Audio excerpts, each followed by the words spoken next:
బాధ్యతగా ఇస్తే బాగుంటుంది అధ్యక్ష. మేము అడిగిన ప్రశ్న రోడ్లు మరియు భవనాల శాఖ పరిధిలో ప్రభుత్వ ప్రైవేట్ భాగస్వామ్యంతో రోడ్లు వేయడానికి ప్రభుత్వం వద్ద ప్రతిపాదన ఏమైనా ఉన్నదా? ప్రశ్నకు ఏమని ఇచ్చారు సమాధానం? లేదండి.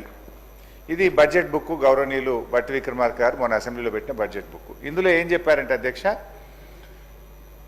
40% ప్రభుత్వ నిధులతో 60% ప్రైవేట్ డెవలపర్ల పెట్టుబడితో రహదారులను అభివృద్ధి చేస్తాం. బడ్జెట్లోనే మంత్రి గారు స్పష్టంగా చెప్పిండ్రు, ప్రైవేట్ డెవలపర్స్ యొక్క పెట్టుబడులతో మేము 60% ప్రైవేటులతో పెట్టుబడి పెట్టిస్తాం, రోడ్లు వేస్తామని బడ్జెట్లో ఆర్థిక మంత్రి గారు చెప్పారు. అసెంబ్లీలో ప్రశ్న అడిగితే ఈ గౌరవ R&B మంత్రి గారు ఏమంటున్నారంటే ప్రశ్నకు ఆన్సర్ లేదండి అని చెప్పారు.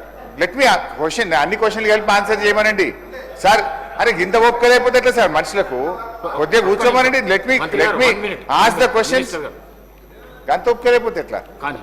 సో అంటే సమాధానం కొంచెం బాధ్యతగా ఇవ్వాలి. లేదండి, ఉత్పన్నం కాదండి అనడం సరి అయింది కాదు. ప్రభుత్వం చాలా బాధ్యతగా సభ్యులు అడిగిన ప్రశ్నలకు సవివరమైన సమాధానం ఇచ్చే ప్రయత్నం చేయాలి తప్ప లేదండి అనడం బాధ్యతారహిత్యము.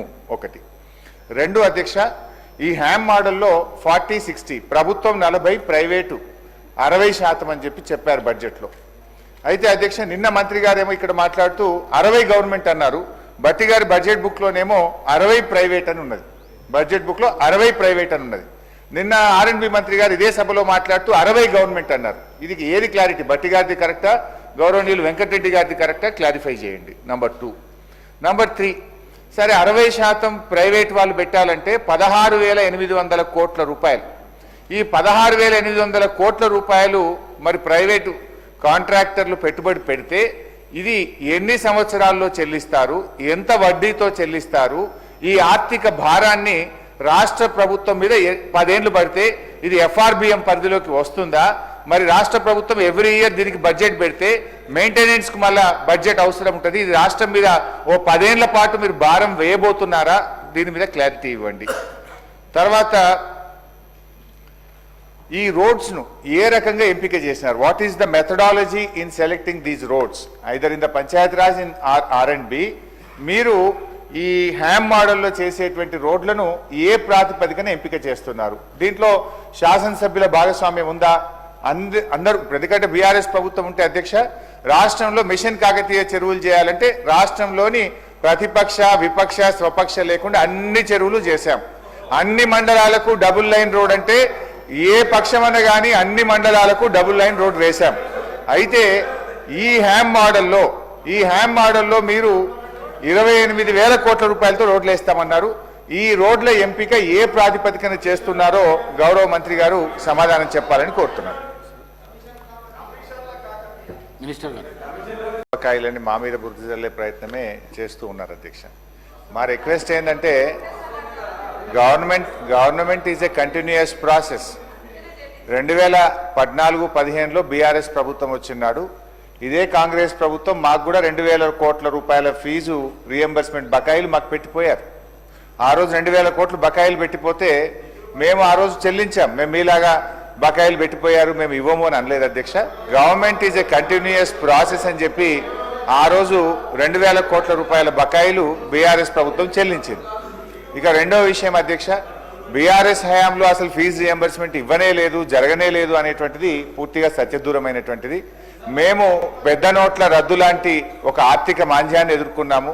2 సంవత్సరాలు కరోనా వల్ల కూడా ఆర్థిక మాంద్యాన్ని ఎదుర్కొన్నాము. అయినప్పటికీ కూడా ఏ సంవత్సరం కూడా 2,000 కోట్లకు తగ్గకుండా 9.5 సంవత్సరాల్లో 20,000 కోట్ల రూపాయలు ఫీజు రియంబర్స్మెంట్ BRS హయాంలో చెల్లించాము.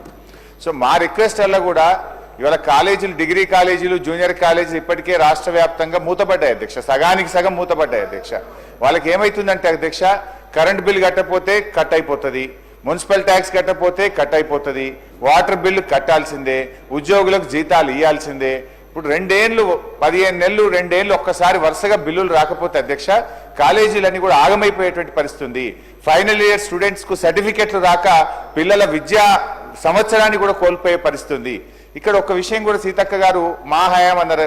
యాక్చువల్లీ నేను కూడా ఫైనాన్స్ మినిస్టర్గా పనిచేసిన అధ్యక్ష. మాకేముంటుండే అంటే అధ్యక్ష, ఈ రైతు బంధు జూన్ జూలైలో ఒక 7,000 కోట్లు ఇచ్చేవాళ్ళం.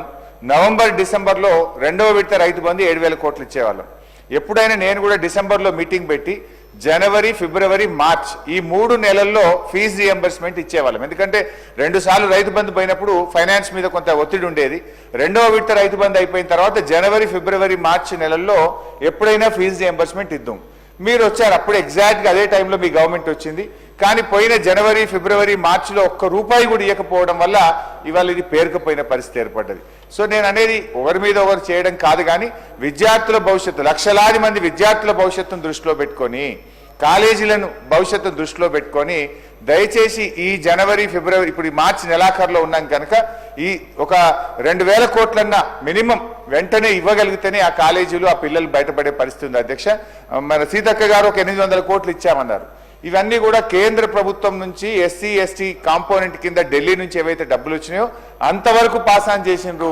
రాష్ట్ర ప్రభుత్వం నుంచి మాత్రం నిధులు విడుదల చేయడం లేదు. మీరు బడ్జెట్లో పెట్టారు, మొన్న బడ్జెట్లో పెట్టిందన్న ఈ మార్చ్ 31 లోపు తప్పకుండా విడుదల చేసి ఆ విద్యార్థుల భవిష్యత్తును, కాలేజీల భవిష్యత్తును కాపాడాలని మీ ద్వారా ప్రభుత్వాన్ని కోరుతున్నాం. గౌరవ మంత్రి వర్యులు.